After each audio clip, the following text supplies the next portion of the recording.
Hello everyone. सो आज हम करने जा रहे हैं क्लास 10 का एक new chapter which is magnetic effects of current. इस चैप्टर में हम पढ़ेंगे करंट के कुछ इफेक्ट्स और अपार्ट फ्रॉम दैट हमने पिछली क्लास में पढ़ा था इलेक्ट्रिसिटी चैप्टर के बारे में। होपफुली आप सभी को उसके कंसेप्ट क्लियर होंगे। जल्द ही उसकी मैं न्यूमेरिकल वाली वीडियो अपलोड कर दूंगा 1-2 दिन में, और वहां से देख के न्यूमेरिकल प्रैक्टिस भी कर सकते हो उसकी। ठीक है, तो चलिए शुरू करते हैं हम chapter magnetic effects of current.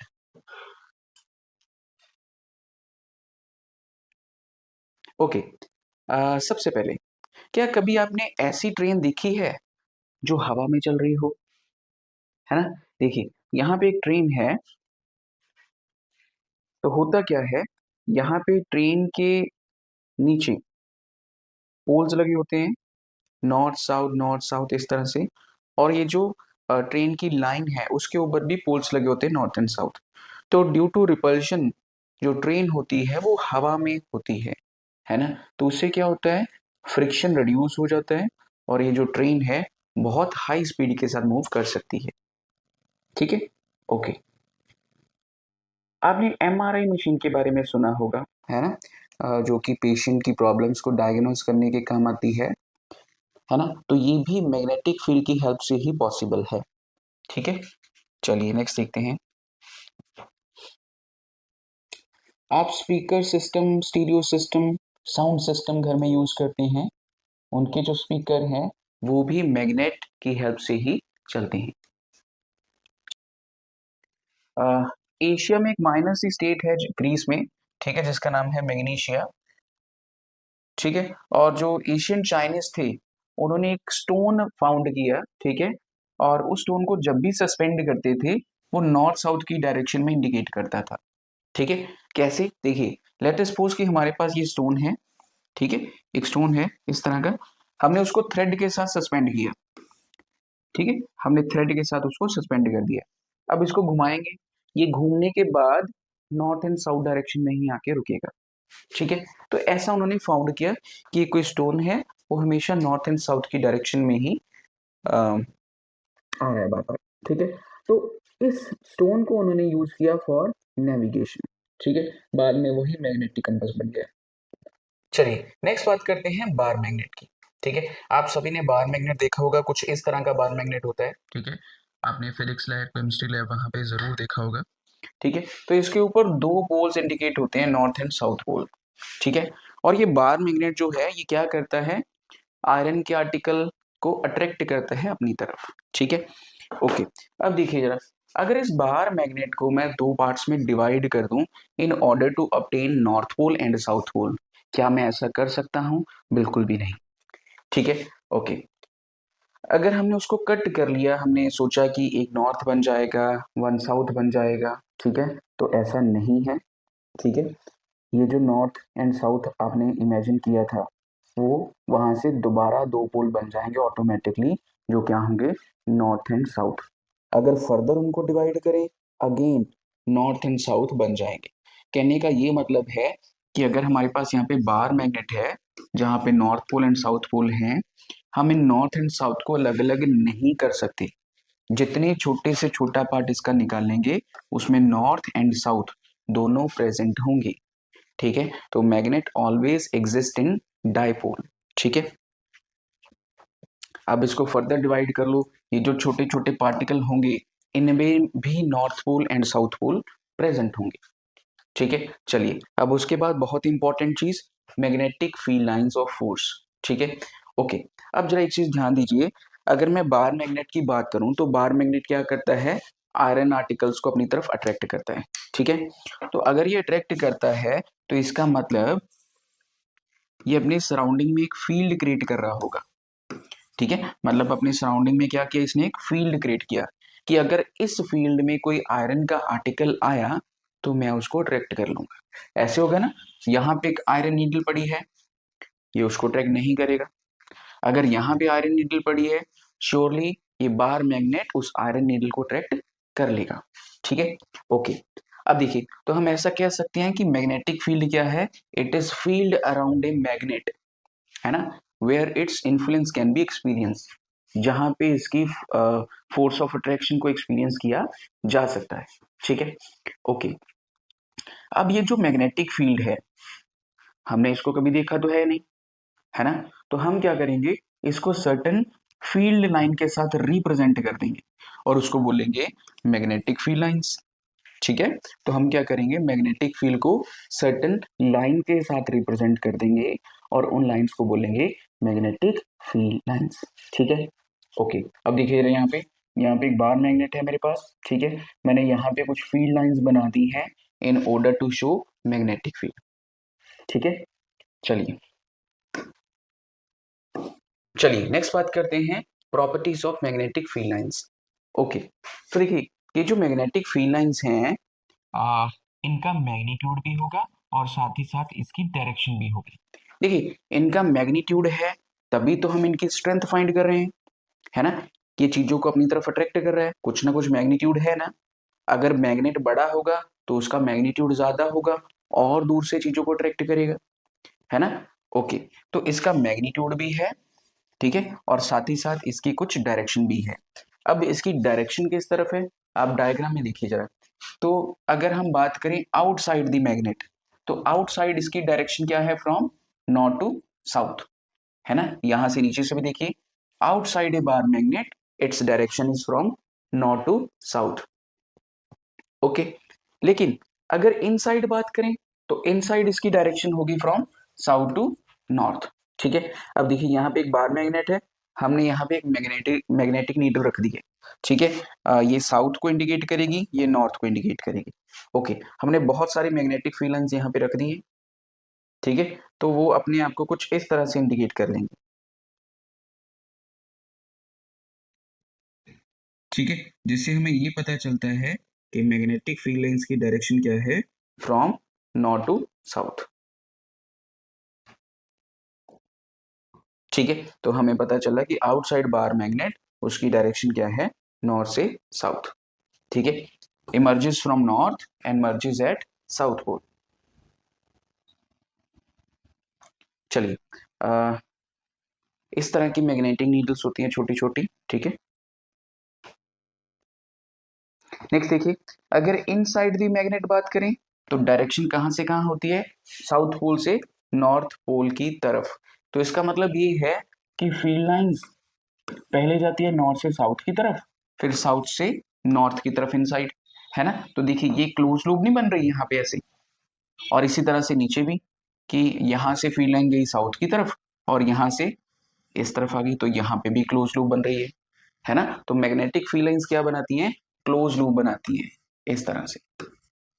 ठीक है, the relative strength of magnetic field is shown by degree of closeness of the field lines. अच्छा, ये जो मैग्नेटिक फील्ड लाइन की स्ट्रेंथ है ना, ये कैसे पता चलती है? देखिए ये जो फील्ड लाइंस है, अगर ये फील्ड लाइंस बहुत ज्यादा पास पास हैं तो इसका मतलब क्या है, मैग्नेटिक फील्ड स्ट्रांग है ना? फील्ड लाइंस पास पास हैं तो मैग्नेटिक फील्ड कैसा होगा, स्ट्रांग होगा। अगर फील्ड लाइंस ऐसे हैं, एक यहाँ पे एक यहाँ पे, ठीक है, एक यहाँ पे, तो फिर मैग्नेटिक फील्ड जो है उसकी स्ट्रेंथ क्या है, कम है। ठीक है, ओके। यहाँ पे देखिए एक एक्सपेरिमेंट कर रखा है, यहाँ पे मैग्नेटिक फील्ड लाइंस के बारे में क्या किया है, यहाँ पे देखिए हमने एक बार मैग्नेट कंसीडर किया है। ठीक है, उस बार मैग्नेट के ऊपर ये रहा बार मैग्नेट। ठीक है, यहाँ पे एक बार मैग्नेट है हमारे पास, इस बार मैग्नेट के ऊपर हमने क्या किया है, आयरन फिलिंग्स।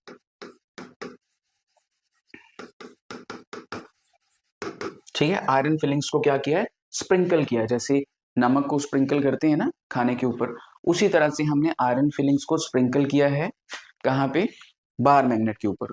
तो आप एक देखो जरा, यहाँ पे कुछ फील्ड लाइंस बन रही है ऐसी, एक खास तरह का पैटर्न आपको बन रहा है, देखो जरा, है ना? जो क्या इंडिकेट कर रहा है, फील्ड लाइंस को इंडिकेट कर रहा है ना? तो इस तरह का एक्सपेरिमेंट मैंने परफॉर्म कर रखा है, आप वीडियो की प्लेलिस्ट में जाइए और वहां पे आपको वो मिल जाएगा, शॉर्ट वीडियो मिल जाएगी उसके लिए आपको। ठीक है, ओके। नेक्स्ट देखिए, two field lines are found to no two field lines are found to cross each other.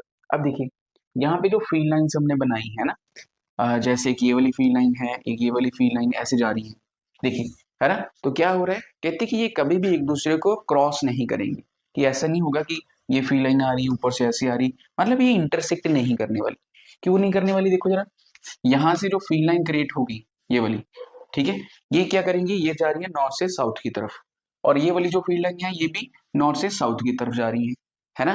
तो ये एक दूसरे को क्रॉस तब करेंगी अगर ये ऑपोजिट नेचर की होंगी, है ना। तो ये दोनों नॉर्थ से ओरिजिनेट हो रही हैं, तो they will repel each other, ठीक है। तो वो क्या करेंगे, एक दूसरे को रिपेल करेंगी, जिसकी वजह से वो कभी भी आपस में क्रॉस नहीं कर सकती, ठीक है। देखिए इस तरह से कुछ मैग्नेटिक फील्ड लाइंस का पैटर्न बनता है। फील्ड लाइंस हमेशा एक इक्वी डिस्टेंस पे रहती हैं दूसरी फील्ड लाइन के साथ, ठीक है। चलिए अब बात करते हैं magnetic effects of electric current, ठीक है। तो एक साइंटिस्ट था जिसका नाम था क्रिश्चियन ऑर्स्टेड 1820 में, ठीक है। तो इसके बारे में बहुत सारी कहानियां हैं, ठीक है। उसने क्या क्या डिस्कवर किया था, उसने रेडियो को डिस्कवर किया था, टीवी, फाइबर ऑप्टिक्स, ठीक है। तो ये सारी चीजें उसने डिस्कवर करी थी। ओके, अब देखिए जरा, अगर मैग्नेटिक इफेक्ट्स ऑफ करंट की बात करें तो एक चीज मैं आपको और बताता हूँ यहाँ पर, रुको जरा। अगर मैग्नेटिक इफेक्ट्स की बात करें, मैग्नेटिक इफेक्ट्स ऑफ करंट की बात करें, ठीक है, तो इसमें हम पढ़ने वाले हैं कि करंट के मैग्नेटिक इफेक्ट क्या क्या है ना, कि करंट की वजह से मैग्नेटिक इफेक्ट्स के बारे में पढ़ेंगे हम, है ना। देखो अभी तक हमने बात करी है बार मैग्नेट की, उसके फील्ड की, उसकी फील्ड लाइंस की, है ना, और कुछ एक प्रॉपर्टीज पढ़ी हैं मैग्नेटिक फील्ड लाइंस की, दैट्स इट। ओके, अब हमारे पास बार मैग्नेट नहीं है, हमारे पास क्या है, एक करंट कैरिंग कंडक्टर, मतलब ऐसा कंडक्टर जिसमें से करंट फ्लो कर रहा है, वो है हमारे पास। और हम क्या चाहते हैं, उसकी वजह से मैग्नेटिक फील्ड बन जाए। क्या ऐसा पॉसिबल है, बिल्कुल ऐसा पॉसिबल है, ठीक है। तो सबसे पहले इस तरह का जो इफेक्ट है ना, ये किसने प्रेजेंट किया था, किसने प्रेजेंट किया था, ये किया था ऑर्स्टेड ने, ठीक है, क्रिस्टियन ऑर्स्टेड 1820 में, ठीक है। चलिए, तो उन्होंने क्या किया, देखिए ये जो एक्सपेरिमेंट उन्होंने किया ना, ये अपने आप हो गया, है ना, इंटेंशनली नहीं था, वो कुछ और एक्सपेरिमेंट कर रहे थे, करते करते उन्होंने ये चीज ऑब्जर्व करी और ये एक्सपेरिमेंट हो गया, ठीक है। तो क्या था इस एक्सपेरिमेंट, देखिए देखिए यहाँ पे एक सर्किट है, ये कौन सा सर्किट है, ये है ओपन सर्किट, ठीक है। और यहाँ नीचे क्या रखी है, एक मैग्नेटिक नीडल रखी है जो कि north pole and south pole जिसके अंदर है, ठीक है। ओके, सेकंड केस में हम क्या कर रहे हैं, इस की को स्विच ऑन कर रहे हैं, मतलब कि हमने क्या कर दी, क्लोज कर दी, और सर्किट हमारा ऑन हो गया, ठीक है। ओके, अब ये क्लोज लूप बन गया है, अब यहां से करंट फ्लो होगा, कहां से कहां, from positive terminal to negative terminal, अब इस डायरेक्शन में करंट फ्लो कर रहा है, डन।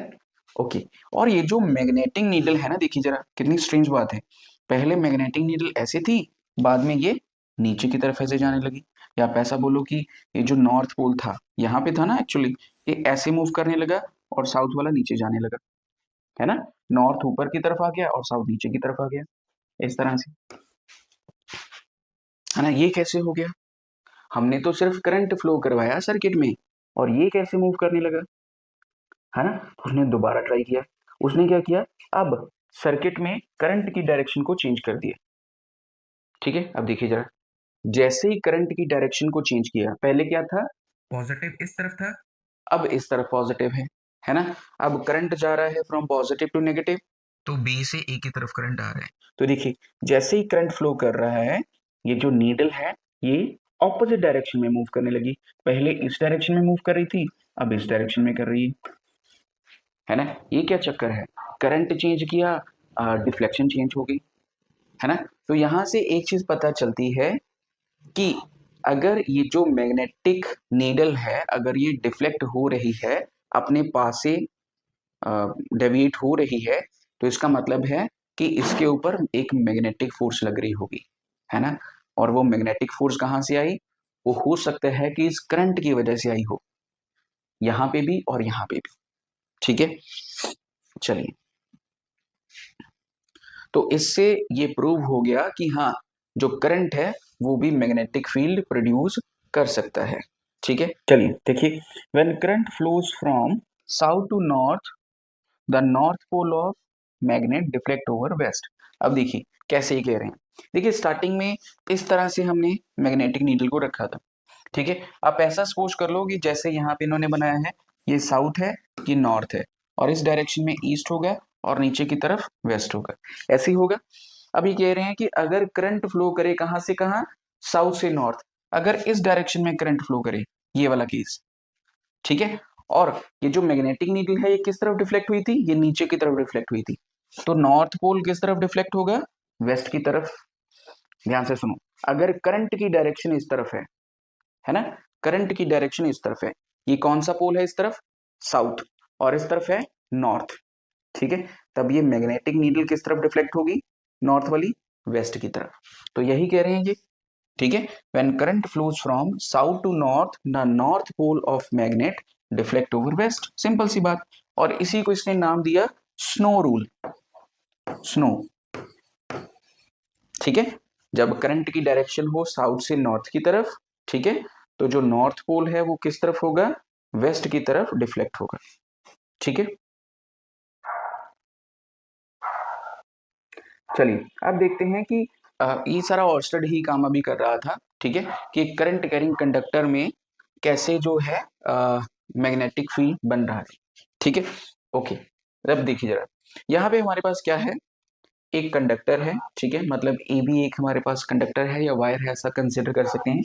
और ये हमारे पास है कार्डबोर्ड, ठीक है, हमने क्या किया, कार्डबोर्ड में होल किया और वहां से कंडक्टर को ऐसे इंसर्ट कर दिया, ठीक है। अब ये जो कंडक्टर है इसके साथ बाकी कंपोनेंट भी लगा देते हैं। ये कंपोनेंट क्या होगा, रियोस्टेट होगा, एमीटर होगा, बैटरी या सेल्स, कॉम्बिनेशन ऑफ सेल्स हो सकते हैं, और ये क्या है हमारे पास की है, ठीक है। चलिए हमने इनको कनेक्ट कर दिया, ठीक है, प्लग को ऑन करेंगे, और ये जो कार्डबोर्ड था ना इसके ऊपर हमने फिर से वो आयरन फिलिंग्स को प्लेस कर दिया, स्प्रिंकल कर दिया, ठीक है। ओके, अब जैसे ही की को ऑन करेंगे तो यहाँ पे जितनी भी आयरन फिलिंग्स थी ना वो अपने आप को अरेंज कर लेंगी, कैसे, कंसेंट्रिक सर्कल्स की फॉर्म में, कंसेंट्रिक सर्कल्स की फॉर्म में, है ना। तो यहाँ पे खास तरह का पैटर्न बन गया। तो ये पैटर्न क्या इंडिकेट कर रहा है, मैग्नेटिक फील्ड लाइंस को, कि magnetic field lines circular form में बन रही हैं कार्डबोर्ड के ऊपर इस तरह से, ठीक है, ठीक है। ओके, अब ये जो डायरेक्शन बनी है ना, इस डायरेक्शन को कैसे फाइंड किया, तो ऑर्स्टेड ने बताया कि इसको फाइंड करने के लिए हम right hand thumb rule use करेंगे, राइट हैंड थंब रूल, ठीक है। अब ये राइट हैंड थंब रूल क्या है, सिंपली उसने बोला कि अगर हमारे पास एक कंडक्टर है, जैसे ये कंडक्टर है ना, तो इसमें ऊपर की तरफ करंट फ्लो कर रहा है, ऐसे कंसिडर कर लो, ऊपर की तरफ करंट फ्लो कर रहा है, ठीक है। तो हमें क्या करना है, इस कंडक्टर को होल्ड करना है इस तरह से, सो दैट कि हमारा जो थंब है वो करंट की डायरेक्शन की तरफ हो। तो ऐसे होल्ड कर लेंगे हम कंडक्टर को, ठीक है, करंट की डायरेक्शन की तरफ हमारा थंब का डायरेक्शन होनी चाहिए, ठीक है। ओके, अब करंट ऊपर की तरफ है और ये जो फोर फिंगर्स हैं ये रिप्रेजेंट करेंगे किसको, मैग्नेटिक फील्ड को। तो यहाँ पे मैग्नेटिक फील्ड लाइंस की डायरेक्शन क्या बनेगी, कुछ इस तरह से, इस तरह से कंसेंट्रिक सर्कल की फॉर्म में। अगर करंट ऊपर की तरफ फ्लो कर रहा है तो इस तरह से मैग्नेटिक फील्ड लाइंस बनेगी यहाँ पे, ठीक है। ओके, अगर करंट नीचे की तरफ हो तो हम इसको इस तरह से पकड़ेंगे, ठीक है, करंट की डायरेक्शन में हमारा थंब होगा, ठीक है, और मैग्नेटिक फील्ड लाइंस कैसे बनेंगे, इस तरह से, इस फॉर्म में, ठीक है। तो ये उसने बताया था अपने राइट हैंड थंब रूल में, ठीक है, ये मैंने आपको बता दिया सारा का सारा, ठीक है। ऊपर करंट है, थंब भी उस डायरेक्शन में आ गया, ये जो बाकी फिंगर्स हैं फोर फिंगर्स वो रिप्रेजेंट करेंगे किसको, मैग्नेटिक फील्ड को, ठीक है। यहाँ पे भी सेम वैसे ही, देखिए यहाँ पे पॉजिटिव टर्मिनल था, यहाँ पे नेगेटिव, करंट इस डायरेक्शन में जाएगा, तो ऐसे प्लेस किया थंब को, और ये जो फोर फिंगर्स होंगी ये रिप्रेजेंट करेंगी किसको, मैग्नेटिक फील्ड को, ठीक है। यहाँ पे जो मैग्नेटिक फील्ड है वो किस तरह से है, एंटी क्लॉकवाइज, ठीक है। अगर करंट की डायरेक्शन को रिवर्स कर दें तो क्या हो जाएगा, क्लॉकवाइज हो जाएगा हमारा मैग्नेटिक फील्ड। ओके, अब एक दो चीजें और, अगर करंट को इंक्रीज करें सर्किट में, हमने बैटरी बढ़ा दी, देखो जरा, पहले कम बैटरी थी ना, एक और सेल अटैच कर दिया हमने, तो करंट इंक्रीज कर दिया। तो अगर करंट इंक्रीज करेंगे तो यहाँ पे देखिए जरा, कंसेंट्रेशन ऑफ मैग्नेटिक फील्ड वो भी इंक्रीज कर जाएगी। ठीक है, कंसेंट्रेशन ऑफ मैग्नेटिक फील्ड वो भी इंक्रीज कर जाएगी। ओके, अगर करंट डिक्रीज कर दें तो मैग्नेटिक फील्ड लाइंस भी कम हो जाएंगी, मैग्नेटिक फील्ड भी क्या हो जाएगा, डिक्रीज। ठीक है, करंट इंक्रीज करेंगे तो इंक्रीज हो जाएगा यहाँ पे मैग्नेटिक फील्ड लाइंस, अगर करंट डिक्रीज करेंगे तो फील्ड लाइंस भी कम हो जाएंगी। तो इसका मतलब ये हुआ कि जो मैग्नेटिक फील्ड है वो करंट पे डिपेंड कर रहा है, कि जितना ज्यादा करंट उतना ज्यादा मैग्नेटिक फील्ड। ठीक है, दूसरा, मैग्नेटिक फील्ड डिस्टेंस के इनवर्सली प्रोपोर्शनल है, मींस टू से, जैसे ये कंडक्टर था, है ना, तो इसमें से करंट फ्लो कर रहा था, लेट अस सपोज कि 2 एम्पियर का करंट फ्लो कर रहा था, और इसके इस पॉइंट पे कुछ मैग्नेटिक फील्ड बन रहा था, है ना। अगर मैं ये करंट को बढ़ा दूं, मैंने बढ़ा के इसको कर दिया लेट अस सपोज 10 एम्पियर कर दिया, ठीक है, तो क्या होगा देखो जरा, ये जो मैग्नेटिक फील्ड लाइन है ये भी बढ़ जाएगा, ये ज्यादा एरिया कवर करेगा। तो इसका है ना कि मैग्नेटिक फील्ड एंड करंट ये क्या है, डायरेक्टली प्रोपोर्शनल, कि जैसे जैसे मैंने करंट को बढ़ाया वैसे वैसे मैग्नेटिक फील्ड बढ़ गया। अब सेकंड पॉइंट पे आइए, मैग्नेटिक फील्ड एंड डिस्टेंस के बारे में। तो यहाँ पे क्या होगा देखिए जरा, अगर मैं बात करूं कि करंट फ्लो कर रहा है इस कंडक्टर में 2 एम्पियर का, और यहाँ पे ऐसे मैग्नेटिक फील्ड बना कुछ इस तरह से, है ना, क्या अब मुझे आप बता सकते हो कि किस पॉइंट पे सबसे ज्यादा मैग्नेटिक फील्ड होगा? जो नियर बाय पॉइंट होगा वहां पे मैग्नेटिक फील्ड सबसे ज्यादा होगा, और दूर वाले पॉइंट पे मैग्नेटिक फील्ड क्या होगा, कम होगा। तो इसका मतलब क्या है, वायर से ये जो डिस्टेंस है ना, इसको अगर आप आर मान लो, तो फिर मैग्नेटिक फील्ड जो है वो इनवर्सली प्रोपोर्शनल होगा किसके, आर के, कि अगर आर बढ़ा तो मैग्नेटिक फील्ड क्या होगा, कम। मतलब कि आर कब बढ़ेगा, ये कंडक्टर है, आर कब बढ़ेगा, यहाँ पे इस पॉइंट पे मैग्नेटिक फील्ड क्या होगा, कम होगा, क्योंकि यहाँ पे आर क्या है, ज्यादा, रेडियस ऑफ कंसेंट्रिक सर्कल। अगर आर कम होगा तो मैग्नेटिक फील्ड ज्यादा, अगर आर और कम हुआ तो मैग्नेटिक फील्ड और ज्यादा। ठीक है, होपफुली आपको दोनों पॉइंट्स क्लियर होंगे। ओके, नेक्स्ट देखिए, magnetic field produced by current through a circular loop. ठीक है, अब हमने स्ट्रेट कंडक्टर के बारे में तो बात कर ली कि स्ट्रेट कंडक्टर है, इसके around right hand thumb rule के साथ हम मैग्नेटिक फील्ड लाइंस के बारे में पता कर लेंगे और उनकी डायरेक्शन भी पता कर लेंगे। ठीक है, ओके, अगर ये सर्कुलर फॉर्म में हो, है ना, मतलब यही वाली वायर को हमने क्या किया, सर्कुलर फॉर्म में कर लिया, तब मैग्नेटिक फील्ड लाइंस कैसे होंगी, है ना। ठीक है, तो उसके लिए हम क्या करेंगे, हमने क्या किया, एक कार्डबोर्ड लिया, जैसे पहले एक कंडक्टर को उसके अंदर ऐसे किया था, ठीक है, सेम उसी तरह से अब हम क्या करेंगे, यहाँ पे 2 होल निकाल लेंगे, ठीक है, और ये जो लूप बनी है हमें, है ना, कुछ इस तरह की हमने लूप बनाई है, उसको क्या करेंगे, इंसर्ट कर देंगे कार्डबोर्ड के अंदर। ठीक है, कर दिया, और नीचे से क्या करेंगे, करंट सप्लाई कर देंगे। अब देखिए जरा, इस पॉइंट पे पी कंसिडर कर लो, इसको क्यू कंसिडर कर लो, तो यहाँ पे जो फील्ड लाइंस बनेगी वो भी उसी तरीके से ही बनेगी। राइट हैंड थंब रूल लगा दो, यहाँ पे फील्ड लाइंस की डायरेक्शन क्या होगी, यहां से इस तरफ ऐसे। ठीक है, और क्यू पॉइंट पे अगर देखें तो वही थंब रूल लगा दो, है ना, फील्ड लाइंस कैसे होंगी, ऐसे बाहर की तरफ। ठीक है, वो इस तरह से होंगे कुछ। ठीक है, और यहाँ पे जो सेंटर पे फील्ड लाइंस बनेगी ना, वो एक स्ट्रेट पैटर्न शो करेंगी, स्ट्रेट पैटर्न, कि ना मैं इस तरफ हूं ना मैं इस तरफ हूं। ठीक है, वो सेंटर को इंडिकेट करेंगी, इस तरह से फील्ड लाइंस बनेगी कुछ। ठीक है, और यहाँ पे भी वो सेम चीज, कि जो मैग्नेटिक फील्ड है वो करंट के डायरेक्टली प्रोपोर्शनल होगा, कि जैसे यहाँ पे मैग्नेटिक फील्ड बढ़ाएंगे, कंसेंट्रिक सर्कल वाला मैग्नेटिक फील्ड वो भी बढ़ जाएगा, है ना। और यहाँ पे देखिए जरा, दूसरा रूल, कि मैग्नेटिक फील्ड जो है वो रेडियस के इनवर्सली प्रोपोर्शनल है। इसका मतलब क्या, कि अगर मैग्नेटिक फील्ड देखें, है ना, तो इस पॉइंट पे मैग्नेटिक फील्ड सबसे ज्यादा होगा, ये वाली लूप पे सबसे कम होगा, यहाँ पे इस पॉइंट पे। ठीक है, तो जैसे जैसे रेडियस बढ़ता जाएगा वैसे वैसे मैग्नेटिक फील्ड कम होता जाएगा। ठीक है, ओके, अब magnetic field for different substances. ठीक है, अगर बार मैग्नेट की बात करें तो बार मैग्नेट में जो मैग्नेटिक फील्ड लाइंस होती हैं, है ना, वो किस तरह से शो होती हैं, या मैग्नेटिक फील्ड किस तरह से शो होता है, बटरफ्लाई की फॉर्म में।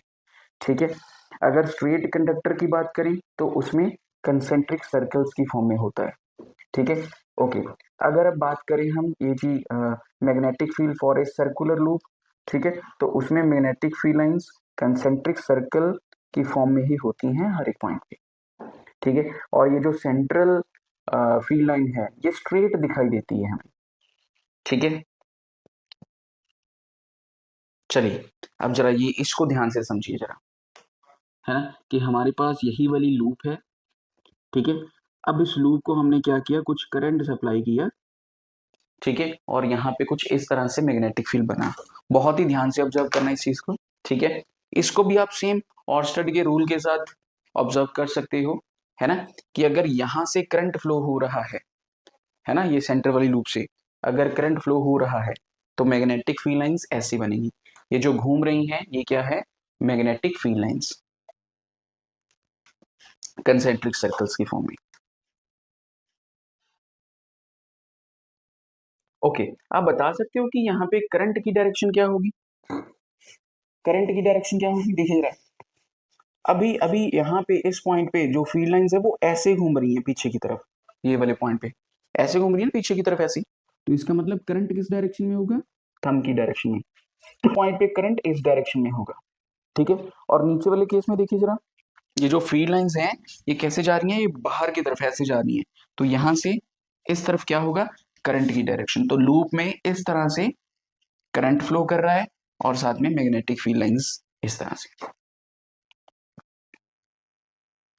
चलिए एक और चीज यहाँ पे आपको बताता हूं मैं। ठीक है, ओके, अगर आप सर्कुलर लूप में मैग्नेटिक फील्ड लाइंस की डायरेक्शन नहीं पता कर पा रहे हो तो आपको एक शॉर्ट तरीका बताता हूं मैं। ठीक है, आपको क्या करना है, आपको यहाँ पे एक सर्कल ड्रॉ करना है। ठीक है, और आप ऐसा इमेजिन कर लो कि एक बार करंट क्लॉकवाइज है, ठीक है, और दूसरी बार एंटी क्लॉकवाइज है। ठीक है, इस तरह से। अब आपको सिंपली क्या करना है, देखिए ये वाली लूप बनाई है मैंने। ठीक है, इस लूप में या तो करंट इस डायरेक्शन में फ्लो कर सकता है और या इस डायरेक्शन में फ्लो कर सकता है ना। और अगर इस लूप में मैग्नेटिक फील्ड सॉरी करंट ऐसे फ्लो कर रहा है तो ये कुछ ना कुछ मैग्नेटिक फील्ड बनाएगा, है ना। और मैग्नेटिक फील्ड हमेशा दो दो पोल में एग्जिस्ट करता है, डाईपोल, है ना, हमने पढ़ रखा है ये चीजें। तो इसका मतलब ये हुआ कि मैग्नेटिक फील्ड तो ऐसे बनेगा कंसेंट्रिक सर्कल की फॉर्म में, तो एक तरफ नॉर्थ पोल होगा दूसरी तरफ साउथ होगा। अब इस तरफ नॉर्थ है या मेरी तरफ नॉर्थ है वो कैसे पता करना है, देखिए जरा। देखो, आपने यहाँ पे एक लूप ड्रॉ कर दी। ठीक है, यहाँ पे करंट क्या है, क्लॉकवाइज डायरेक्शन में। पहले आप यहाँ पे एक एन बनाने की कोशिश करो और साथ में एरोज लगा दो। ठीक है, अब देखो क्या ये एरोज मैच कर रहे हैं, नहीं कर रहे, तो इसका मतलब ये एन यहाँ पे नहीं आएगा। ठीक है, अब क्या करो, यहाँ पे साउथ ड्रॉ करने की कोशिश करते हैं। यहाँ पे मैंने एस ड्रॉ कर दिया है। ठीक है, हो गया, मैच कर रहे हैं एरोस, बिल्कुल कर रहे हैं। तो इसका मतलब क्या है कि अगर करंट इस डायरेक्शन में फ्लो कर रहा है, आपकी तरफ कौन सा पोल होगा, साउथ पोल होगा, और लूप के इस डायरेक्शन में कौन सा पोल होगा, नॉर्थ होगा। इसको फेस रूल कहते हैं। अब यहाँ पे कौन सा पोल आएगा हमारे पास, नॉर्थ पोल। ठीक है, एरोस मैच कर रहे हैं। अगर इसमें करंट ऐसे फ्लो कर रहा हो एंटी क्लॉकवाइज, तो आपकी तरफ कौन सा पोल बनेगा, नॉर्थ पोल, और लूप के इस तरफ साउथ पोल। ठीक है, तो इसको भी आप अंडरस्टैंड कर सकते हो। ठीक है, अगर ऑर्स्टड लगाने में प्रॉब्लम आए तो। चलिए अब बात करते हैं सोलेनॉइड की, बहुत इंपॉर्टेंट है सोलेनॉइड। ठीक है, क्या होती है solenoid, a coil of many circular turns insulated on a copper wire wrapped in the shape of cylinder। ठीक है, कि कुछ भी नहीं लिखा, देखो जरा, एक कॉइल है ना, उसमें क्या है, बहुत सारे सर्कुलर टर्न्स हैं। क्या किया है, उसको इंसुलेटेड किया है कॉपर वायर के ऊपर। एक कंडक्टर है, ठीक है, कंडक्टर के ऊपर हमने इस तरह से कॉइल को वाउंड कर दिया और वो इस फॉर्म में बन गई, और उसको कनेक्ट कर दिया किसके साथ, बैटरी के साथ। ठीक है, और वो बन गई हमारी सोलेनॉइड। अब ध्यान से देखिए जरा, देखो यहां से करंट फ्लो कर रहा है। ठीक है, यहां से करंट फ्लो कर रहा है ऐसे, देखो ऐसे करंट फ्लो कर रहा है, अब इस चीज को ध्यान से नोटिस करिए, ऐसे करंट फ्लो कर रहा था फर्स्ट वाली लूप में, ऐसे ऐसे ही कर रहा था, है ना। तो मतलब लूप में कैसे करंट फ्लो कर रहा था, क्लॉकवाइज। अगर क्लॉकवाइज कर रहा था, है ना, तो इस तरफ कौन सा होना चाहिए पोल, मैंने आपको बताया था अभी थोड़ी देर पहले कि अगर क्लॉकवाइज हो, है ना, तो यहाँ पे कौन सा पोल बनेगा, साउथ पोल, है ना। तो अब इस लूप को दोबारा से यहाँ पे प्लेस कर देते हैं, ऐसे करंट फ्लो कर रहा था, तो इस तरफ कौन सा पोल होना चाहिए, साउथ पोल। तो मतलब कि इस सोलेनॉइड में यहाँ पे साउथ पोल बन जाएगा और दूसरी तरफ क्या बन जाएगा, नॉर्थ पोल बन जाएगा, ठीक है। और ये जो फील्ड लाइंस है उसकी डायरेक्शन क्या होती है, नॉर्थ से साउथ, ठीक है। तो देखिए यहां से outside the magnet field lines की डायरेक्शन क्या है, नॉर्थ से साउथ की तरफ, और इनसाइड क्या है, साउथ से नॉर्थ की तरफ। समझ आई बात, ठीक है। तो इस तरह से सोलेनॉइड में हमारा जो मैग्नेटिक फील्ड है वो इस तरह से बनता है, ठीक है, ओके। चलिए कुछ और एक पॉइंट्स यहाँ पे, हमने ये तो ऑलरेडी पढ़ रखा है कि जो मैग्नेटिक फील्ड है that is directly proportional to current, ठीक है, ये पढ़ रखा था, ओके। ये रेडियस वाला कंसेप्ट भी पढ़ रखा था, है ना, कि अगर रेडियस कॉइल का बढ़ता जाएगा तो मैग्नेटिक फील्ड कम होता जाएगा, है ना, कि कंसेंट्रिक सर्कल में सबसे पास मैग्नेटिक फील्ड ज्यादा होगा, जैसे जैसे दूर जाते जाएंगे मैग्नेटिक फील्ड कम होता जाएगा। तीसरा पॉइंट है magnetic field lines directly proportional to number of turns, है ना। नंबर ऑफ टर्न्स क्या है देखिए जरा, अब हमने वायर को वाउंड किया था कुछ ऐसे, है ना, एक टर्न, फिर दूसरा टर्न, फिर तीसरा टर्न, इस तरह से बाउंड किया था। तो जितने ज्यादा टर्न्स होंगे उतना ही ज्यादा मैग्नेटिक फील्ड होगा, ठीक है। और यहाँ पे एक और बात, देखिए इनको इलेक्ट्रोमैग्नेट्स भी बोल सकते हैं। इलेक्ट्रोमैग्नेट्स क्यों बोल सकते हैं, बिकॉज ये इलेक्ट्रिसिटी की हेल्प से मैग्नेटिक फील्ड शो करते हैं, है ना। अगर इलेक्ट्रिसिटी कट कर देंगे तो ये मैग्नेट फील्ड जो है वो खत्म हो जाएगा, ठीक है। तो ये टेम्पररी मैग्नेट है इस तरह का। एक क्वेश्चन देखिए यहाँ पे, what does parallel lines of force inside the solenoid indicate, है ना। जो पैरेलल लाइंस है इंडिकेट सोलेनॉइड के अंदर, ये क्या इंडिकेट कर रही है, ये क्या इंडिकेट करती, intensity of magnetic field with in the solenoid is uniform at every point, ठीक है। देखिए फील्ड लाइंस के बीच में डिस्टेंस सेम सेम है ना, तो हम क्या कह रहे हैं कि जो मैग्नेटिक फील्ड है वो हर एक पॉइंट पे क्या है, यूनिफॉर्म है। Magnetic field in A solenoid is uniform, simply, ठीक है। चलिए सोलेनॉइड को ड्रॉ कैसे करना है, ठीक है। यहाँ पे कुछ स्टेप्स दे रखे हैं, ठीक है, कि आपको 11 लाइन्स ड्रॉ कर लेनी है 1 mm या 2 mm के डिस्टेंस पे, ठीक है। कॉर्नर को इरेज कर दो, उसके बाद ऐसे हमें क्या बनाना है, हेलिकल फॉर्म में स्प्रिंग जैसे होता है ना वैसे ड्रॉ करना है, कॉइल बनानी है वहां पे, ठीक है। उसके बाद मैग्नेटिक फील्ड लाइंस ड्रॉ करनी है, वो कैसे करनी है देखो जरा। अगर इस तरफ साउथ पोल आपने कंसिडर किया, इस तरफ नॉर्थ किया है, ठीक है, तो ऐसे ही फील्ड लाइंस को आपस में ज्वाइन कर देना है और यहाँ पे एरो लगा देना है, ठीक है। इसी तरह से, ठीक है, नीचे की तरफ भी ऐसे ही, तो यहाँ पे भी एरो इस तरफ आएगा, ठीक है। सेंटर में मैग्नेटिक फील्ड लाइंस की डायरेक्शन क्या होती है, फ्रॉम साउथ टू नॉर्थ, इस तरह से आ जाएगी, ठीक है। तो इस तरह से आप क्या कर सकते हो, फील्ड लाइंस को ड्रॉ कर सकते हो, ठीक है। बाद में बैटरी भी कनेक्ट करनी है, ठीक है।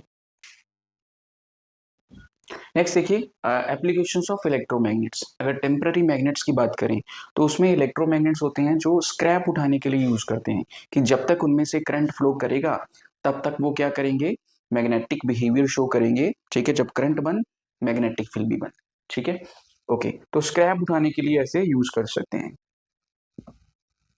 परमानेंट मैग्नेट्स वो होते हैं जो even in the absence of current, है ना, वो अपनी मैग्नेटिक बिहेवियर को खत्म नहीं करते। जैसे फॉर एग्जांपल आपने स्पीकर सिस्टम में देखे होंगे, है ना, वहां पे मैग्नेट्स लगे होते हैं। तो ऐसा नहीं कि जब हम स्विच ऑन किया है, जब उसमें से करंट फ्लो कर रहा है तभी वो मैग्नेटिक फील्ड शो कर रहे हैं ना, even in the absence of current वो मैग्नेटिक फील्ड को शो करते हैं, ठीक है, okay. Alloys like alnico nipermag are used in industry. अब ये एल निको एंड निपरमक क्या है, देखिए तो ये क्या है, बहुत ही हार्ड सब्सटेंस है, ठीक है। यूज कहाँ पे होते हैं, परमानेंट मैग्नेट्स बनाने के लिए, ठीक है। यहाँ पे एल निको का मतलब है एल्यूमिनियम, निकल एंड कोबाल्ट। यहाँ पे लिखा होगा एल निको, ये लिखा है एल निको के बारे में, एल्यूमिनियम, निकल, कोबाल्ट, ठीक है। और दूसरा यहाँ पे है निपरमैग, वो क्या होता है, ये एक अलॉय होता है, मतलब मिक्सचर होता है किसका, आयरन का, निकल का, एल्यूमिनियम का और टाइटेनियम, ठीक है। तो निपरमग में क्या क्या होता है, आयरन, निकल, एल्यूमिनियम, टाइटेनियम, ठीक है। एल निको में एल्यूमिनियम, निकल, कोबाल्ट, ठीक है।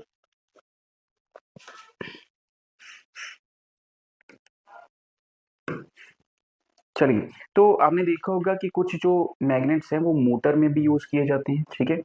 The permanent magnets such as alloys are used in microphone, loudspeaker, electric clock and many other devices like ammeter, voltmeter, speedometer, ठीक है। तो इन सभी में मैग्नेट्स यूज किए जाते हैं परमानेंट, ठीक है।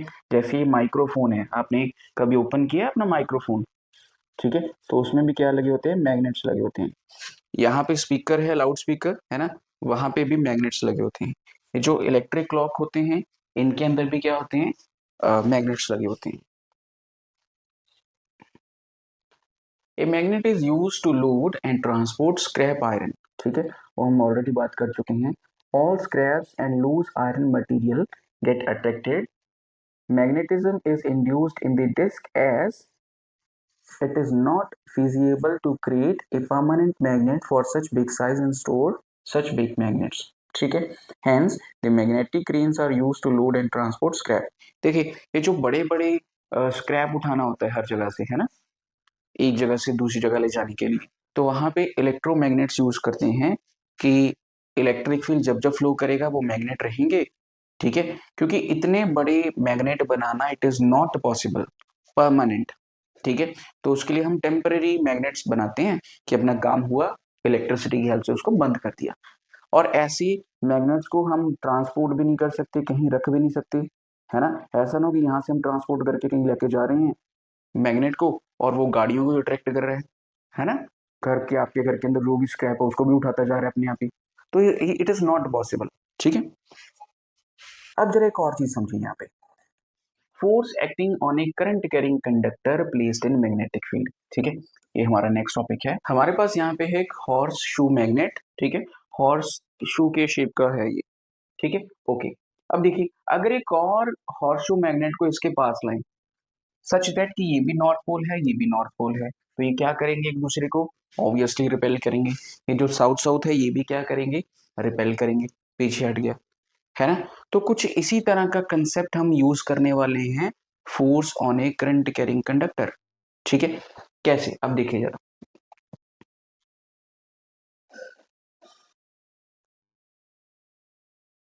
इसको समझते हैं अभी। उससे पहले पहले छोटी सी चीज को समझिए यहाँ पे। देखिए, यहाँ पे हमारे पास क्या है, एक हॉर्सशू मैग्नेट है, हमने क्या किया, एक कंडक्टर को प्लेस किया यहाँ पे, इस पॉइंट पे दिखाता हूँ अभी आपको, कि हमने एक कंडक्टर को प्लेस कर लिया, ठीक है, ओके। और उस कंडक्टर को हमने क्या किया, करंट सप्लाई कर दिया, ठीक है, पोटेंशियल सप्लाई कर दिया जिससे करंट फ्लो होने लगा, ओके। अब जरा ध्यान से देखना, करंट ऊपर की तरफ है ना, मैग्नेटिक फील्ड लाइंस किस तरफ होगी, फ्रॉम नॉर्थ से साउथ, आउटसाइड द मैग्नेट, यही बोला था ना, है ना। करंट ऊपर की तरफ है, मैग्नेटिक फील्ड लाइंस किस तरफ है, नॉर्थ से साउथ की तरफ। तो ये जो कंडक्टर है ये क्या करेगा, एक फोर्स एक्सपीरियंस करेगा, देखिए जरा, हमने यहाँ पे प्लेस किया है ना, ये किस तरफ बेंड हो जाएगा, इस तरफ। तो इसका मतलब इसके ऊपर इस डायरेक्शन में फोर्स लग रही है, ठीक है, ओके। अगर करंट की डायरेक्शन को चेंज कर दें, है ना, अब अगर करंट आ रहा है ऊपर से नीचे की तरफ और डायरेक्शन नॉर्थ से साउथ की तरफ है, ठीक है, तो क्या होगा देखो जरा, इसके ऊपर जो फोर्स लगेगी वो इस डायरेक्शन में लगेगी, जो हमारा कंडक्टर है वो इस डायरेक्शन में मूव कर जाएगा, ठीक है। अब ये ऐसा क्यों हो रहा है, ठीक है, तो उसके लिए हमें फ्लेमिंग का लेफ्ट हैंड रूल समझना होगा, फ्लेमिंग लेफ्ट हैंड रूल, ठीक है। तो फ्लेमिंग लेफ्ट हैंड रूल में क्या है, देखिए जरा, एक थंब है जो इंडिकेट कर रहा है मोशन को या फोर्स को, ये वाली फिंगर रिप्रेजेंट कर रही है हमारा मैग्नेटिक फील्ड को, और ये वाली फिंगर करंट को रिप्रेजेंट कर रही है। ठीक है, इस तरह से फोर्स या मोशन, मैग्नेटिक फील्ड और ये करंट, तीनों एक दूसरे के परपेंडिकुलर डायरेक्शन में होनी चाहिए, कुछ इस तरह से।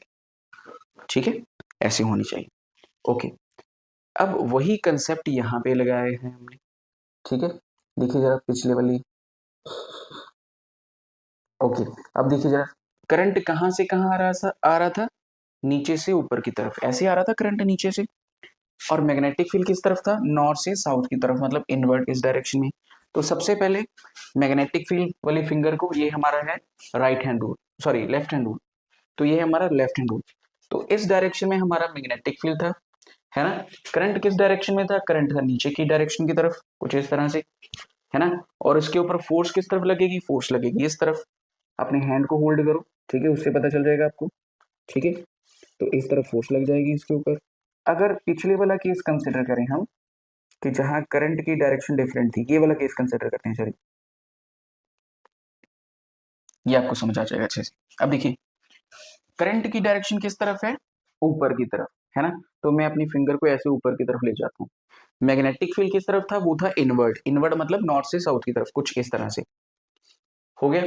ओके, अब थंब इस तरफ है हमारा, तो इसके ऊपर फोर्स किस तरफ लगेगी, इस डायरेक्शन में लगेगी। तो ये जो कंडक्टर है, ये इस डायरेक्शन में मूव कर जाएगा। ठीक है, आप खुद से ट्राई करो, प्रैक्टिस करो इसकी, तभी पॉसिबल है ये। ठीक है, ओके। अब यही वाला जो कंसेप्ट है, ये यहाँ पे मोटर्स के केस में भी यूज होता है। ठीक है, वहां पे कॉइल होती है, ABCD कॉइल है। ठीक है, यहाँ पे मैग्नेट्स लगे होते हैं। ठीक है, और इस कॉइल में से करंट फ्लो करता है। जैसे ही करंट फ्लो करता है, तो ये लूप जो है वो घूमने लगती है, क्योंकि इसके ऊपर क्या लगती है, फोर्स लगती है। ठीक है,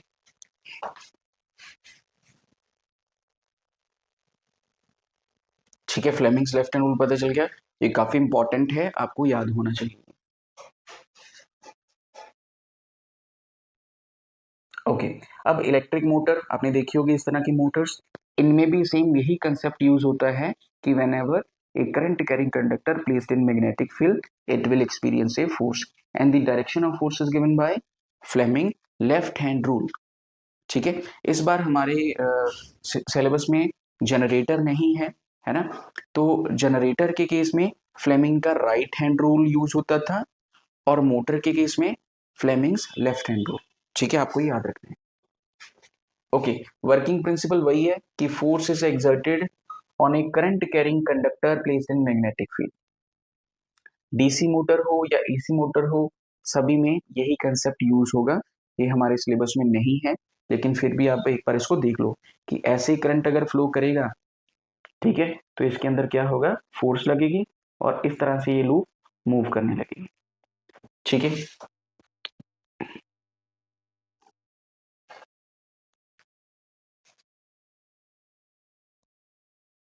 चलिए अब आते हैं गैल्वेनोमीटर पे। अब ये जो गैल्वेनोमीटर होता है ना, इसके अंदर भी सेम यही प्रोसेस होता है। देखो, यहाँ पे एक तरफ नॉर्थ पोल होगा, एक तरफ साउथ पोल होगा। सबसे पहले गैल्वेनोमीटर क्या था, गैल्वेनोमीटर करंट को मेजर करता था, और साथ में उसकी डायरेक्शन भी बताता था कि whether it is flowing in this direction और दिस डायरेक्शन। ठीक है, तो उसमें भी मैग्नेट्स लगे होते हैं, north pole and south pole. ठीक है, और बीच में यहाँ पे क्या है, एक लूप है। ठीक है, वो लूप देखो इसी तरह का होता है ना गैल्वेनोमीटर। ठीक है, तो उनके बीच में भी लूप लगी होती है, वो भी इसी प्रिंसिपल पे वर्क करती है कि force experienced bye A current carrying conductor placed in magnetic field. ठीक है, ओके। अब आते हैं इलेक्ट्रिक करंट के ऊपर। हमने इलेक्ट्रिसिटी चैप्टर में इलेक्ट्रिक करंट के बारे में पढ़ा था, थोड़ा सा और पढ़ते हैं, क्योंकि हमें डोमेस्टिक सर्किट यहाँ पे समझने हैं। ठीक है, तो देखिए, ये जो इलेक्ट्रिक करंट होता है, दो तरह का होता है। कौन कौन सा, ऑल्टरनेटिंग करंट और दूसरा डायरेक्ट करंट।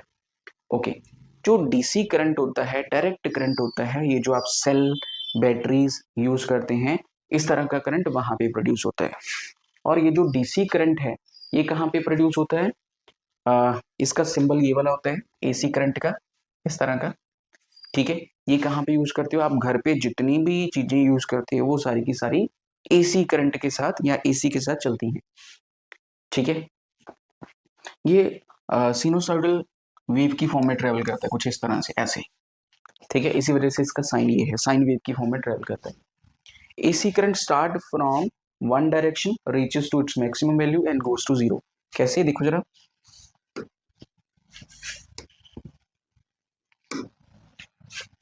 देखो अगर एसी करंट का ग्राफ देखें ना तो ये जीरो से स्टार्ट करता है, तो ऊपर की डायरेक्शन में बढ़ता जाता है, बढ़ता जाता है, यहाँ तक आके इसकी मैक्सिमम वैल्यू हो जाती है। फिर उसके बाद ये जीरो पे आना शुरू कर देता है, दोबारा पे जीरो पे आ गया, फिर डायरेक्शन चेंज कर लेता है, नीचे जाता है मैक्सिमम वैल्यू पे, फिर जीरो पे आ जाता है। तो इस तरह से ये फ्लो करता है साइन वेव की फॉर्म में, ठीक है। चलिए,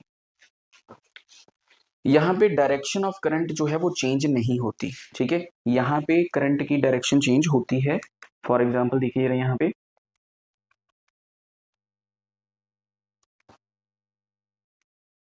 कि पहले करंट ऐसे फ्लो कर रहा था, देखिए जरा, फिर ऐसे होने लगा, है ना। जब ये वाली वेव बन रही है तो करंट ऐसे फ्लो कर रहा है, जब चेंज हुई तो करंट ने डायरेक्शन चेंज कर ली अपनी। लेकिन in the case of direct current, ठीक है, यहाँ पे डायरेक्शन चेंज नहीं होती, जिस डायरेक्शन में ऑलरेडी जा रहे हैं उसी डायरेक्शन में ही जाएंगे।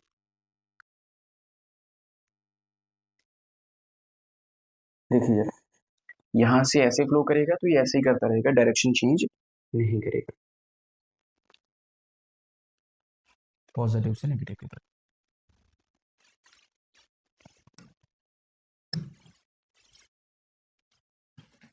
ओके, बैटरी जो होती है वो डीसी करंट देती है हमें, ठीक है। डीसी जनरेटर्स होते हैं, ये डीसी करंट प्रोवाइड करते हैं, ठीक है। जितनी भी हमारी घर की चीजें हैं, हाउस होल्ड थिंग्स, वो सारी की सारी एसी से चलती हैं। The magnitude and direction of current is constant, ना डायरेक्शन चेंज होती है ना मैग्नीट्यूड चेंज होता है। यहाँ पे magnitude and direction of current reverse periodically, कि पहले बढ़ता है फिर कम होता है फिर जीरो पे आ जाता है, इस तरह से, ठीक है। The frequency of direct current is 0 hertz, ठीक है। तो जो डायरेक्ट करंट है इसकी जो फ्रीक्वेंसी होती है ना, कि मतलब number of oscillation in 1 second, तो यहाँ पे तो होती नहीं है ऐसा कुछ, तो इसकी फ्रीक्वेंसी क्या है, 0।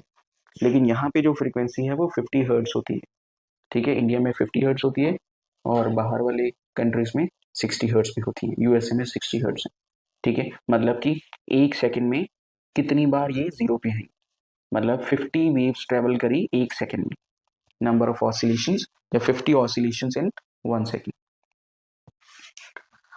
Current cannot be use on large scales, ठीक है। ये जो डीसी करंट है लार्ज स्केल पे यूज हम नहीं कर सकते, क्योंकि ये ट्रेवल ही नहीं कर पाता दूर तक, ठीक है। मोर रेजिस्टेंस होता है तो एनर्जी लॉस होती रहती है, ठीक है। लेकिन यहाँ पे इस केस में लार्ज स्केल पे यूज कर सकते हैं, ठीक है। उसको स्टेप डाउन या स्टेप अप भी कर सकते हैं, मतलब कि वोल्टेज को कम ज़्यादा भी कर सकते हैं with the help of transformers, आपने देखे होंगे, ठीक है। चलिए, तो हमने कुछ डिफरेंस लिख लिए इनके बारे में, ठीक है। तो ये कुछ डिफरेंस है इनके बारे में, मेजर डिफरेंस है, ठीक है। तो क्या क्या है वही सारे, कि डायरेक्ट करंट में क्या होता है, मैग्नीट्यूड एंड डायरेक्शन चेंज नहीं होती, कांस्टेंट रहती है, यहाँ पे चेंज होती है, फ्रीक्वेंसी 0 होती है, यहाँ पे 50 हर्ट्ज होती है। लार्ज स्केल पे यूज नहीं कर सकते, हाउस होल्ड थिंग्स के लिए ये कर सकते हैं, ठीक है। चलिए नेक्स्ट देखिए उसके बाद, why alternating current preferred over direct current, list any 3 reasons. यही वाले 3 रीजंस हो जाएंगे, ठीक है। The generation of AC is more economical then DC, ठीक है, ज्यादा इकोनॉमिकल है। The alternate voltage can be stepped up, मतलब स्टेप्ड अप बढ़ा सकते हैं वोल्टेज को और कम कर सकते हैं with the help of transformer. The alternating current can be transmitted to a distance places without significant loss. एक जगह से दूसरी जगह लेके जाने के लिए हमें ज्यादा लॉस नहीं होता एनर्जी का, that's why they are preferable. Domestic electric circuit, domestic electric circuit, अब देखिए आपके घर में जो सप्लाई आती है ना, उसमें जो सर्किट्स होते हैं उसी को हम कहते हैं डोमेस्टिक इलेक्ट्रॉनिक सर्किट, ठीक है। देखिए यहाँ पे आपकी क्या है, from main supply electricity connection is given to the fuse. सबसे पहले जो भी इलेक्ट्रिक सप्लाई आपको आ रही है, ठीक है, वो यहाँ पे एक फ्यूज़ की फॉर्म में यहाँ पे आपको दी जाती है। अब आपने देखोगे कि फ्यूज़ कुछ इस तरह के होते हैं, ठीक है, देखें आपने फ्यूज़ इस तरह, ठीक है, तो ये सारे के सारे क्या है, फ्यूज़ हैं, इनके बारे में भी बात करेंगे, ठीक है, okay, electricity boards fuse, okay, उसके बाद ये जो फ्यूज़ है वो जाता है कहाँ पे, आपके इलेक्ट्रिक मीटर में, ये आपका इलेक्ट्रिक मीटर है, कुछ इस तरह का आपका इलेक्ट्रिक मीटर होता है, ठीक है, ओके, उसके बाद देखिए जरा, ये आपका इलेक्ट्रिसिटी मीटर आ गया, उसके बाद connections is further given to a distribution box, आपके घर में डिस्ट्रीब्यूशन बॉक्स लगे होते हैं, जैसे एमसीबी लगे होते हैं, है ना, तो अलग अलग रूम के अलग अलग सप्लाई दी होती है, तो वो डिस्ट्रीब्यूशन बॉक्स ये वाला होता है, ठीक है, ओके, कुछ इस तरह का होता है डिस्ट्रीब्यूशन बॉक्स, जहाँ पे एमसीबी लगे होते हैं, ठीक है, okay, 15 ampere current rating for the appliances with the higher power rating, जो बड़ी पावर रेटिंग वाले होते हैं अप्लायंसेस, उनके लिए 15 एम्पियर के एमसीबी हम यूज करते हैं वहाँ पे, ठीक है, बल्ब फैन के लिए 5 एम्पियर वाला यूज कर सकते हैं, उसके बाद ये जो है ये क्या है, स्विचेस हैं घर में, जो शू लगे होते हैं ना, 3 पिन या 4 pin, sorry not 4 pin, 3 pin या 2 पिन भी होते हैं समटाइम्स, इस तरह के, तो ये जो शू हैं ये यहाँ पे इस तरह से लगे होते हैं, ठीक है, ओके, अब यहाँ पे एक चीज समझिए जरा, यहाँ पे देखिए, यहाँ पे जो रेड कलर होता है उसको बोलते हैं लाइव वायर, ठीक है, ये जो रेड कलर की वायर आपके घर में आ रही है उसको बोलते हैं लाइव वायर, ठीक है, ओके, और ये जो दूसरी है ब्लैक वाली उसको क्या बोलते हैं, न्यूट्रल वायर, एक लाइव वायर है एक न्यूट्रल वायर है, ठीक है, neutral which is mostly black wire वो एक टर्मिनल पे लगती है, ये जो लाइव वायर है ये दूसरे टर्मिनल पे यहाँ पे लगती है, ठीक है, और ये जो थर्ड वाली ऊपर शू दे रखा होता है या होल दे रखा है, ये ग्रीन कलर का होता है, ग्रीन वायर होती है इससे कनेक्ट, ठीक है, ये किसके लिए होती है, अर्थिंग के लिए होती है, ठीक है, देखिए यहाँ से अर्थ वायर जा रही थी बाहर की तरफ से, ठीक है, देख लो जरा एक बार दोबारा से, ये लाइव वायर है, ठीक है, लाइव वायर कहाँ पे कनेक्टेड है, ये देखिए एक शू के साथ कनेक्टेड है, वही दूसरे के साथ तीसरे के साथ ऐसे, न्यूट्रल वायर यहाँ पे कनेक्टेड है, यहाँ पे कनेक्टेड है, यहाँ पे कनेक्टेड है, और ये सारे के सारे सर्किट क्या हैं, पैरेलल हैं, हम ऑलरेडी डिस्कस कर चुके हैं, है ना, कि पैरेलल सर्किट यूज करते हैं ताकि एक बंद भी हो जाए दूसरा चलता रहे, और ये जो अर्थ वायर है ये अपर टर्मिनल के साथ कनेक्टेड होती है घर के, ठीक है, ओके, अब देखो जरा, हमने पिछले चैप्टर में पढ़ा था कि अगर पोटेंशियल डिफरेंस है तो करंट फ्लो करेगा, तो चार्ज फ्लो करेगा, और यहाँ लाइव वायर और न्यूट्रल वायर के बीच में ये जो पोटेंशियल डिफरेंस होता है ये कितना होता है, 220 वोल्ट टू 250 वोल्ट, ठीक है, चलिए शॉर्ट सर्किट की बात करते हैं, अब ये जो शॉर्ट सर्किट है ये कब होता है, देखिए जरा, हमारे पास एक लाइव वायर है एक न्यूट्रल वायर है, ठीक है, इन दोनों के बीच में पोटेंशियल का डिफरेंस है, ठीक है, ओके, देखिए जब इनको कनेक्ट किया कुछ इस तरह से सर्किट पूरा हुआ और ये हमारा जो बल्ब है वो ग्लो करेगा, ठीक है, अगर चार्ज यहाँ से आ रहा है, ठीक है, और यहाँ पे इनके बीच में कुछ क्रैक्स आ गए लेट्स सपोज वायर के बीच में, अब यहाँ से जो चार्ज आ रहा है ना वो यहाँ से फ्लो होके इस तरफ जा रहा है, ठीक है, अब देखिए लेंथ ऑफ कंडक्टर पहले कुछ ये थी यहाँ से लेके यहाँ तक, अब लेंथ ऑफ कंडक्टर क्या हो गई है, कम हो गई है, अगर लेंथ ऑफ कंडक्टर कम हो गई है तो रेजिस्टेंस भी कम हो जाएगा और करंट क्या हो जाएगा, बढ़ जाएगा, ठीक है, रेजिस्टेंस लेस हो जाएगा, करंट हाई हो जाएगा, high current can sparking in and fire, ठीक है, जिसकी वजह से क्या होगा, शॉर्ट सर्किट। चलिए अब फ्यूज की बात करते हैं, फ्यूज की बात कर रहे थे ना पहले, तो फ्यूज जैसे ओपन करते हैं हम ऐसे, ठीक है, ओपन करने के बाद कुछ इस तरह का हमें दिखाई देता है, ये बेसिकली साइड व्यू है उसका, ये जो ओपन कर रहे हैं ऊपर से ऐसे ओपन हो रहे हैं, ठीक है, ये साइड व्यू है, तो ये चीनी मिट्टी का बना होता है, ठीक है, आपने देखा होगा चीनी मिट्टी के बर्तन भी होते हैं, ठीक है, बिकॉज वो इंसुलेटेड होता है, ठीक है, an electrical fuse protects circuit and appliances by stopping the flow of excess current, जैसे अभी हमने पढ़ा था कि शॉर्ट सर्किट हो गया, है ना, और शॉर्ट सर्किट से क्या हुआ कि हमारी जो करके अप्लायंसेस हैं वो डैमेज हो जाएंगे। अब फ्यूज उनको प्रोटेक्ट करता है। कैसे करता है देखते हैं जरा।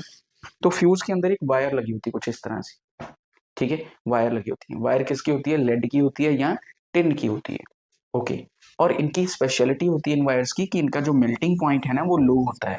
मेल्टिंग पॉइंट लो होने का मतलब कि थोड़ा करंट अगर ज्यादा हुआ, मतलब करंट थोड़ा सा भी ज्यादा हुआ तो ये मेल्ट कर जाएंगे, ठीक है। ओके, यहाँ से मेन सप्लाई है, यहाँ से लेट अस सपोज की करंट आ रहा है हमारा, ठीक है। ओके, तो देखिए जरा, अगर 230 वोल्ट सप्लाई आ रही है तो करंट इजीली फ्लो करके जाएगा इस वायर में से, ठीक है।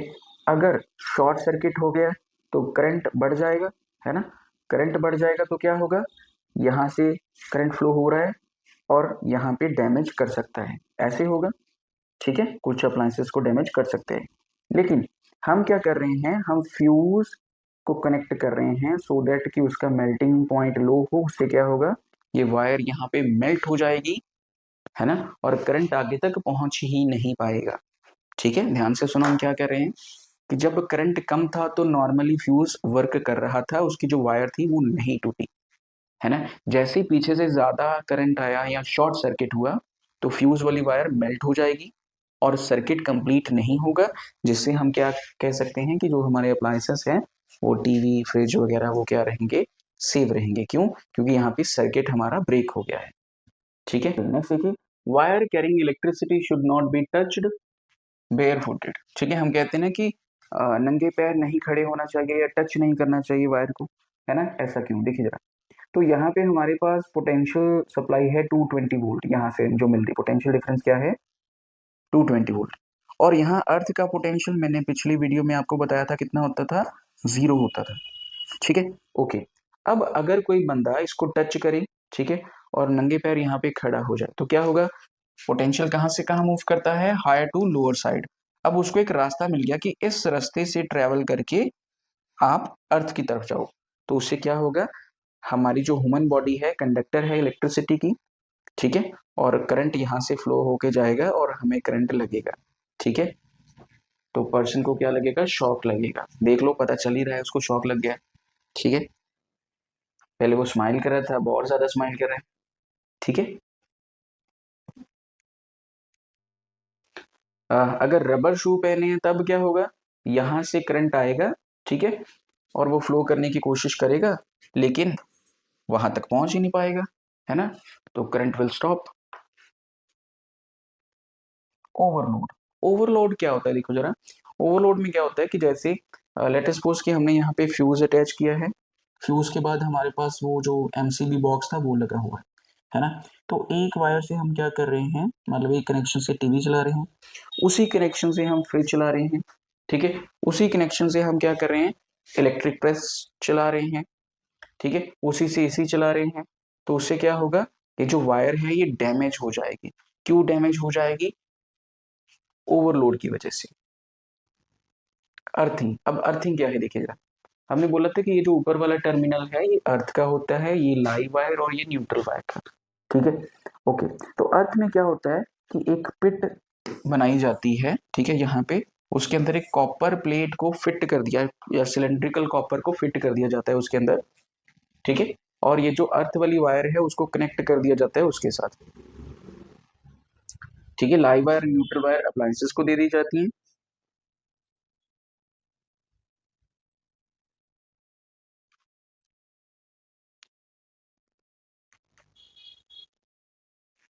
ठीक है।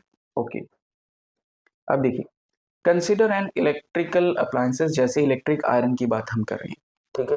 तो इसमें क्या होती है, एक लाइन वायर एक न्यूट्रल वायर हमें यहाँ पे इस तरह से अटैच करी, ठीक है। अब ये जो वायर है ये आगे रेजिस्टेंस के साथ कनेक्टेड होती है जिसका रेजिस्टेंस ज्यादा हो, ठीक है। ओके, इन एडिशन एक एक्स्ट्रा वायर भी दी होती है, ठीक है, जो कि मेटेलिक साइड के साथ कनेक्ट करी होती है, ठीक है। और वो वायर अर्थ की वायर होती है, वो ये वाले टर्मिनल के साथ कनेक्टेड रहती है। अब देखिए ऐसे करंट फ्लो कर रहा है और जो इलेक्ट्रिक आयरन है वो गर्म हो जाती है और आयरन के काम आती है, ठीक है। Due to faulty material if current leaks through the coil the current will flow through the metallic body. अब देखिए, लेट अस सपोज कि ये जो वायर है ना, ये वायर कहीं से क्रैक हो गई है और ये मेटल बॉडी के साथ टच में आ गई, है ना, तो जो बंदा इसको होल्ड करके बैठा है उसको तो करंट लगेगा, है ना, तो उसको प्रोटेक्ट करती है ये जो ग्रीन वाली वायर है, क्योंकि अगर मेटल तक करंट पहुंचा तो वो ग्रीन वायर क्या करेगी, उसको एब्जॉर्ब करेगी और कहाँ लेके जाएगी, ये वाले टर्मिनल के पास। तो ये वाला टर्मिनल किसके साथ कनेक्टेड होगा, ये होगा कॉपर प्लेट जो कि हमने अर्थिंग की हुई है। तो इस तरह से जो एक्स्ट्रा करंट है ना, वो कहाँ चला गया, नीचे की तरफ चला जाएगा। ठीक है, देखो इस तरह से वायर कनेक्ट करी हुई है, मेटल बॉडी से होते हुए ग्रीन वायर तक आएगा और फिर वहां चला जाएगा। आपने देखा होगा कि रेनी सीजन में जो रूफ है, वॉल्स ऑफ बिल्डिंग है, वो इतनी ज्यादा गीली हो जाती हैं कि वो इलेक्ट्रिसिटी की कंडक्टर हो जाती हैं। ठीक है, द इलेक्ट्रिक करंट